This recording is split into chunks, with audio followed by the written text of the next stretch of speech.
সহিহ মুসলিমের 148 নম্বর হাদিস। এই হাদিসের ভিতরে আল্লাহ সুবহানাহু ওয়া তাআলার নবী বলছেন, লা তাকুমুস সাআ হাত্তা লা ইউকালু ফিল আরদি আল্লাহ আল্লাহ।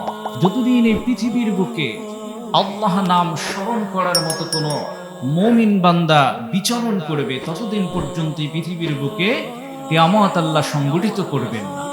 তাহলে যখন আল্লাহ সুবহানাহু ওয়া তাআলা কিয়ামত সংগঠিত করবেন, ইসরাফিলকে সিংহায় ফুৎকার দেওয়ার জন্য হুকুম করবেন, তখন আর পৃথিবীর বুকের ভিতরে, পৃথিবীর উপরে আল্লাহ শব্দটিকে, আল্লাহর নামকে, আল্লাহর দ্বীনকে প্রতিষ্ঠিত করার মতো কোনো ইমানদার পৃথিবীতে আর বিচরণ করবেন। যখন অশ্লীলতা, অন্যায়, বেহায়াপনায় সমস্ত কিছু একেবারে নিমজ্জিত হয়ে যাবে, আল্লাহ সুবহানাহু ওয়া তাআলা ইসরাফিলকে হুকুম করবেন এই পৃথিবীটাকে ডিমোলিশ করে দেওয়ার জন্য, একেবারে ধ্বংস করে দেওয়ার। হাদিসের বর্ণনা অনুযায়ী আমরা বুঝতে পারি যে প্রত্যেক মানুষের জীবনে বা কিয়ামতটাকে দুই ভাগে ভাগ করা যায়। একটা হলো ছোট, আর একটা হলো বড়।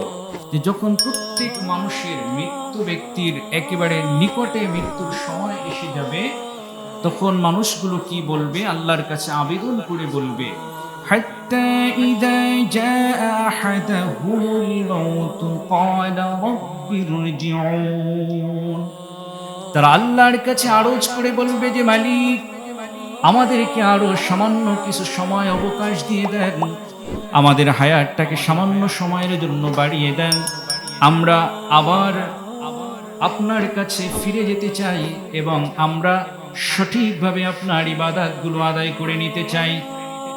তারা আল্লাহর কাছে আরজ করে বলবে, লাআল্লি আ'মালু সালিহান ফীমা তারাকতু কাল্লা।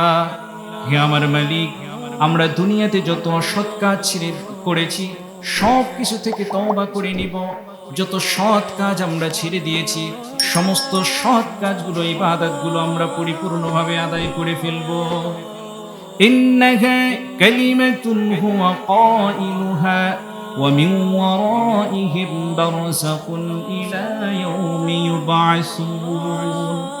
তারা বলবে যে, হে আল্লাহ, আমরা কখনো একটি বাক্য আপনার সেখান থেকে ছেড়ে দিব না। যখন পুনরুত্থিত হব, আবার আমরা যখন বারযাখে, আমাদের বারযাখ জীবনে আমরা চলে যাব, আমাদেরকে যখন হিসেব নিকেশ করা হবে, হে আল্লাহ, ওই দিন পর্যন্ত আমাদেরকে অবকাশ দিয়ে দেন।